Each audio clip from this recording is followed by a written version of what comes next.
আসসালামু আলাইকুম ভিউয়ার্স, আমি এখন দাঁড়িয়ে আছি সেই বাংলাদেশের মধ্যযুগের সুলতানি আমলের প্রাচীন ঐতিহাসিক মসজিদ। এখন দাঁড়িয়ে আছি সেই চুটো সোনা মসজিদে। তো আজকে আপনাদেরকে চুটো সোনা মসজিদের বিস্তারিত ইতিহাস দেখানোর চেষ্টা করব। সোনা মসজিদ সম্পর্কে অতীতে অনেক শুনেছি, এটা ইসলামের অনেক ঐতিহ্য গ্রহণ করে। মধ্যযুগীয় সুলতানি আমলের বাংলার স্থাপত্য কলার এক অনন্য চমৎকার নিদর্শন হলো চুটো সোনা মসজিদ। একে প্রায়শই গৌরীর রত্ন হিসেবে অভিহিত করা হয়। এটি বাংলাদেশের রাজশাহী বিভাগের চাঁপাইনবাবগঞ্জ জেলার শিবগঞ্জ উপজেলার অন্তর্গত প্রাচীন গৌরনগরীর উপকণ্ঠের পিরোজপুর গ্রামে অবস্থিত। সুলতান আলাউদ্দিন হোসেন শাহের রাজত্বকালে 1493 থেকে 1519 খ্রিস্টাব্দের মধ্যে এই মসজিদটি নির্মাণিত হয়। মসজিদের প্রধান দরজার অপর প্রাপ্ত শিলালিপি অনুযায়ী এটি নির্মাণ করেছিলেন ওয়ালি মোহাম্মদ বিন আলী নামের এক ব্যক্তি। মসজিদটির নাম চুটো সোনা মসজিদ হওয়ার পেছনে ঐতিহাসিক কারণ রয়েছে।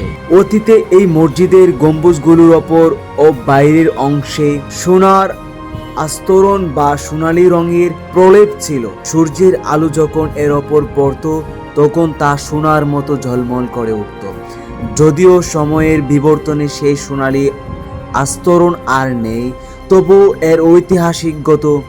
এর ঐতিহ্যগত নামের কারণে এটি সোনা মসজিদ নামে পরিচিত। গৌর অঞ্চলে আরেকটি বড় আকারের মসজিদ থাকায় এটিকে স্থানীয়ভাবে চুটো সোনা মসজিদ বলা হয়। মসজিদটির লম্বায় প্রায় 82 ফুট এবং প্রস্থে 52.5 ফুট। এর দেয়ালগুলো প্রায় 6 ফুট চওড়া। এর মূল কাঠামো ইটের তৈরি হলেও মসজিদের ভেতর ও বাইরের দেওয়াল রাজমহল ও অন্যান্য অঞ্চলের কালো ব্যাসল্ট পাথর দিয়ে ঢাকা। এই মসজিদ মোট 15টি গম্বুজ রয়েছে। এর মধ্যে মাঝের সারির 3টি গম্বুজ বাংলা চৌচালা আকৃতির এবং বাকি 12টি প্রচলিত অর্থ। এই মসজিদে মোট 12টি গম্বুজ রয়েছে।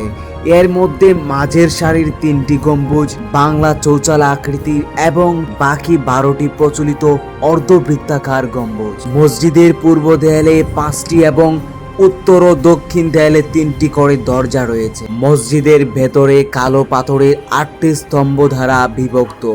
উত্তর পশ্চিমে কোণে একটি বিশেষ উচ্চতর কামরা রয়েছে, যা সম্ভবত রাজপরিবারের সদস্যদের বা শাসকের পৃথকভাবে নামাজ পড়ার জন্য ব্যবহৃত করা হতো, যাকে বাদশাহ কা তাখত বলা হয়, যা সম্ভবত রাজপরিবারের সদস্যদের বা শাসকের পৃথকভাবে নামাজ পড়ার জন্য ব্যবহৃত হতো, যাকে বাদশাহ কা তাখত বলা হয়। ছোট সোনা মসজিদ পাথরের গায়ে অত্যন্ত সূক্ষ্ম নিখুঁত খোদাইয়ের কাজ রয়েছে।